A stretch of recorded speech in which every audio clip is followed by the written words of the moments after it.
there is no more capable man on earth, nor more liberal in his offerings to the immortal gods that live in heaven. Bear in mind, however, that Neptune is still furious with Ulysses for having blinded an eye of Polyphemus, king of the Cyclopes. Polyphemus is son to Neptune by the nymph Theusa, daughter to the sea king Phorcys. Therefore, though he will not kill Ulysses outright, he torments him by preventing him from getting home. Still, let us lay our heads together and see how we can help him to return. Neptune will then be pacified, for if we are all of a mind, he can hardly stand out against us." And Minerva said, "Father, son of Saturn, king of kings, if then the gods now mean that Ulysses should get home, we should first send Mercury to the Ogygian island to tell Calypso that we have made up our minds and that he is to return. In the meantime, I will go to Ithaca, to put heart into Ulysses' son Telemachus. I will embolden him to call the Achaeans in assembly, and speak out to the suitors of his mother Penelope, who persist in eating up any number of his sheep and oxen. I will also conduct him to Sparta and to Pylos, to see if he can hear anything about the return of his dear father, for this will make people speak well of him." So saying, she bound on her glittering golden sandals imperishable, with which she can fly like the wind over land or sea. She grasped the redoubtable bronze-shod spear, so stout and sturdy and strong, wherewith she quells the ranks of heroes who have displeased her. And down she darted from the topmost summits of Olympus, whereon forthwith she was in Ithaca, at the gateway of Ulysses' house, disguised as a visitor, Mentes, chief of the Taphians, and she held a bronze spear in her hand.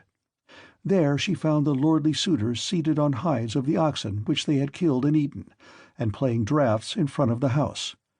Men-servants and pages were bustling about to wait upon them, some mixing wine with water in the mixing bowls, some cleaning down the tables with wet sponges and laying them out again, and some cutting up great quantities of meat. Telemachus saw her long before anyone else did. He was sitting moodily among the suitors, thinking about his brave father, and how he would send them flying out of the house, if he were to come to his own again and be honored as in days gone by. Thus brooding, as he sat among them, he caught sight of Minerva and went straight to the gate, for he was vexed that a stranger should be kept waiting for admittance. He took her right hand in his own, and bade her give him her spear. "Welcome," said he, "to our house, and when you have partaken of food, you shall tell us what you have come for." He led the way as he spoke, and Minerva followed him.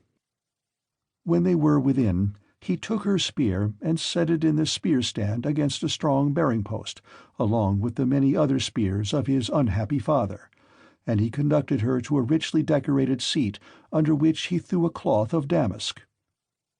There was a footstool also for her feet, and he set another seat near her for himself, away from the suitors, that she might not be annoyed while eating by their noise and insolence, and that he might ask her more freely about his father. A maidservant then brought them water in a beautiful golden ewer, and poured it into a silver basin for them to wash their hands, and she drew a clean table beside them. An upper servant brought them bread, and offered them many good things of what there was in the house. The carver fetched them plates of all manner of meats, and set cups of gold by their side, and a manservant brought them wine and poured it out for them. Then the suitors came in and took their places on the benches and seats. Forthwith men-servants poured water over their hands, maids went round with the bread-baskets, pages filled the mixing bowls with wine and water, and they laid their hands upon the good things that were before them. As soon as they had had enough to eat and drink, they wanted music and dancing, which were the crowning embellishments of a banquet. So a servant brought a lyre to Phemius, whom they compelled perforce to sing to them.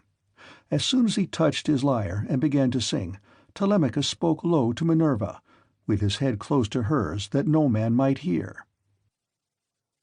"I hope, sir," said he, "that you will not be offended with what I am going to say.